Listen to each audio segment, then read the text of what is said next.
Bohm is injured. Turner's injured. Nola's healthy. Our pets' heads are falling off. This could not come at a worse time. And the only person to blame, obviously, is Phillies Karen, which I was on a TikTok live while that was going on. And when Bader hit the home run, I even commented, like, I need the backstory on what is going on there. Because they quickly shot to it.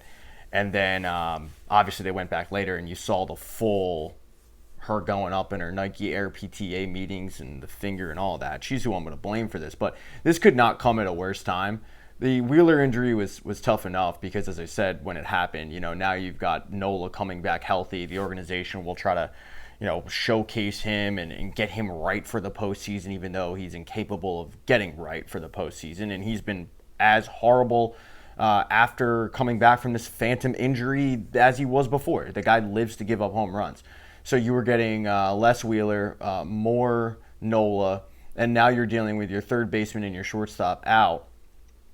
The good news, if you're a Phillies fan, is that it's a grade 1 strain and that Trea Turner should be back and Alec Bohm should also be back before the postseason starts. But this is a legitimate concern for a team that was already, I feel like, kind of limping into October again. Now, record-wise, no. I mean, record-wise, they have, the second best record in baseball, and they look great, and they're winning series and all of that. But when you dive deeper into it, this is a team that has a big question in the outfield. They've benched a $20 million player in Nick Castellanos for Max Kepler, of all people.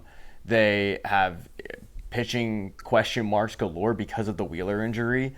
And now you've got, other than Kyle Schwarber, you could say your biggest offensive threat in Trea Turner down.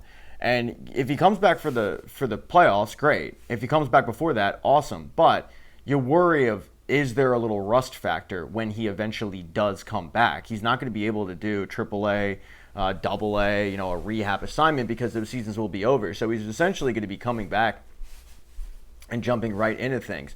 And with what played out last October against the Mets in that 5-game series, you need Trea Turner to be right. You don't need him coming back and being rusty. You need him coming back and, just already being in the swing of things, pun intended.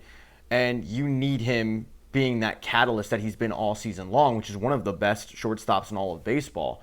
And this is the problem with having a 5-game series. I've always hated the 5-game series. I hated it last year when they lost to the Mets. I'd never been a fan of it, even when it benefited the Phillies against the Braves a couple of years ago.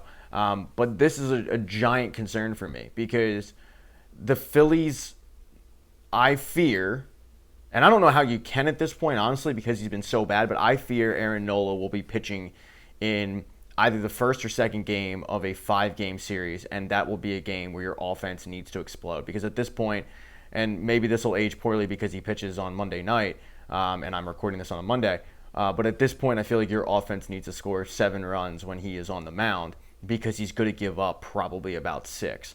So I need the offense to be clicking. And when you take 2 major contributors out of your lineup for an extended period of time and then you expect them to come back and just be, right as rain, that's a tough ask. Now, obviously, it's going to come down to these guys.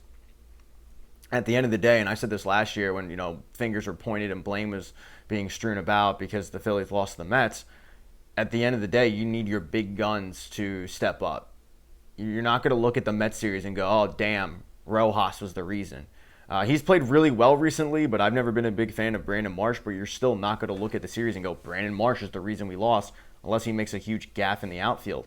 It's going to come down to the Harpers, Schwarbers, Turners, Real Mutos, and you can even throw in Alec Bohm in there if you want to.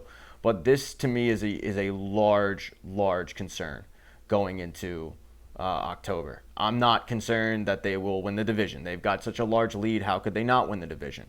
But I feel like these injuries are coming at a really, really bad time, and you might be seeing an effect of just an older team. Now, the good news is, down on the farm, the youngsters are really, really impressing. Whether it be, first of all, the last 3, take out Gage Wood, because he just made his debut in Clearwater, but the last 3 before that, first-round picks, being Justin Crawford, Dante Nori, and Aiden Miller, are crushing it. All 3 of them have over 40 stolen bases. Two of them have 50 stolen bases in the minors. And then bodes the question, like, do you call up Aiden Miller? Now, he has only been in Double A this entire season, and he's 21 years old. He did okay his first month, and then the next couple months he struggled. But he's been arguably the Phillies' hottest hitter in the minor leagues the past 5 weeks. I write for PHLY.com about prospects, and he was one of my top 5 prospects in August.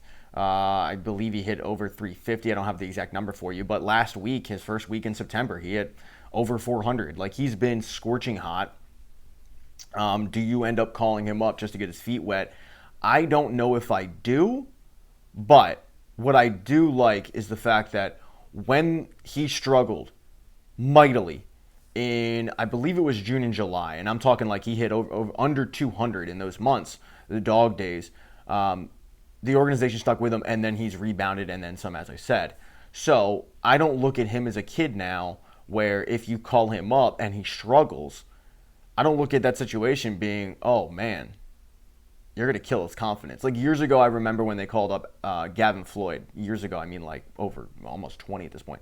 When they called up Gavin Floyd and he struggled, he looked like a deer in the headlights, and it kind of killed his confidence, and eventually he needed to change of scenery, and they traded him in that Freddie Garcia trade that was horrible.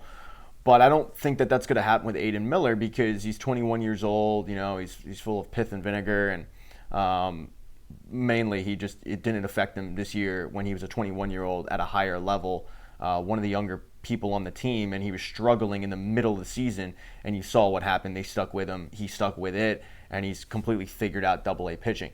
If he were to get called up, would I expect him to flourish? Not really, because again, he's 21 years old. But is it the worst thing in the world if you call him up? No, I don't think so.